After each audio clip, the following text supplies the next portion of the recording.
Et sans contredit, le mystère de la piété est grand. Dieu a été manifesté en chair, justifié par l'Esprit, vu des anges, prêché aux nations, cru dans le monde, élevé dans la gloire. 1 Timothée 3,16.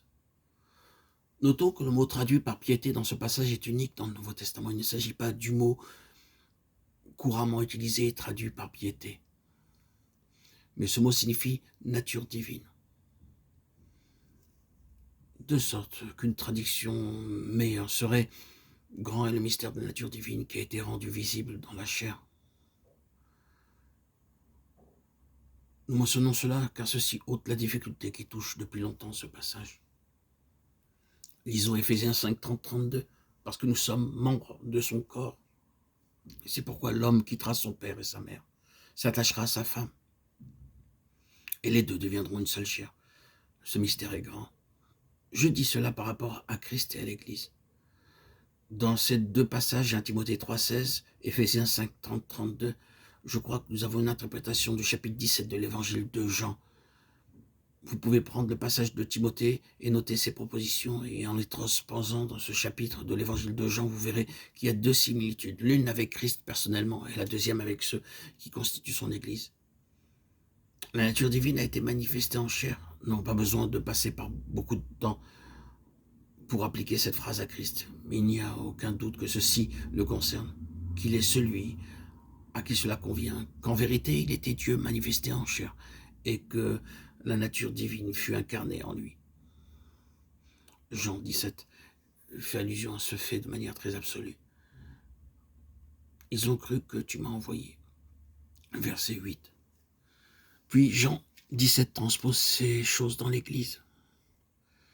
Et quoique cela ne soit pas le plein dévoilement donné ultérieurement par les écrits du Nouveau Testament, lorsque le Saint-Esprit viendra pour révéler toute la vérité, cela suggère clairement la vérité qui est sur le point de s'accomplir. Nous pouvons même dire que cela introduit cette vérité. Moi en eux. Cela indique clairement une compagnie, constituée comme un organisme, comme un corps, duquel ils sont les premiers membres, ce noyau auquel d'autres doivent être constamment ajoutés par la proclamation de l'Évangile, prenant leur place dans le corps ainsi formé. Ceux qui croient deviendraient à leur tour le vase du témoignage, l'incarnation de sa personne. Plus tard, l'apôtre l'exprimera ainsi. Celle-ci nous assure de sa part les plus grandes et les plus précieuses promesses, afin que par elles vous deveniez participants de la nature divine. 2 Pierre 1, 4. Tandis qu'il y a et qu'il y aura toujours une séparation, une division, une distinction entre cela et quelques suppositions quant à nous d'être ainsi déifiés et d'avoir part à la déité, il ne reste pas moins vrai que la grande et merveilleuse réalité à laquelle nous sommes tous appelés de former un corps dans lequel Christ habite. Oui, ce Christ dont il est dit que la nature divine fut manifestée en chair. Un objectif en vue en ceci était que cette manifestation ne cesse pas dans ce monde avec le retour de Christ dans la gloire, mais que soit perpétuée la manifestation terrestre de la nature divine par son corps comme cela l'avait été par lui-même. C'est une vérité magnifique et glorieuse. C'est un appel merveilleux. Mais de telles choses sont toujours des tests, en plus d'être des témoignages, toujours des défis, en plus d'être des vérités glorieuses. Ce que le Seigneur cherche constamment à faire avec son peuple, et apparemment de plus en plus alors que la fin approche, c'est de confronter son peuple à la nature même de leur appel et sa demande, et d'y faire face. Comme nous le disons, d'être bien dans l'axe.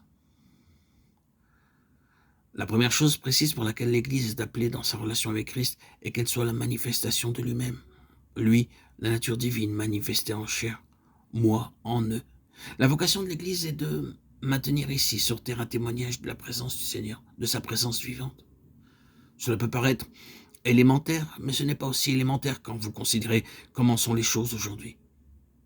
Certains seraient conduits à penser sur la base de ce qui existe aujourd'hui que le but de l'Église sur la terre est de tenir des réunions religieuses, de faire toutes sortes d'œuvres bonnes et charitables, et de maintenir vivante la religion sur la terre. De bonnes intentions. Mais beaucoup de choses peuvent être introduites avec une telle compréhension, et beaucoup de choses le sont effectivement. Presque tout peut être accepté avec une telle conception. Nous devons reconnaître que Dieu est parmi nous. C'est pour un tel témoignage que l'Église a été suscitée. Et nous pouvons continuer sur une autre base que celle-là.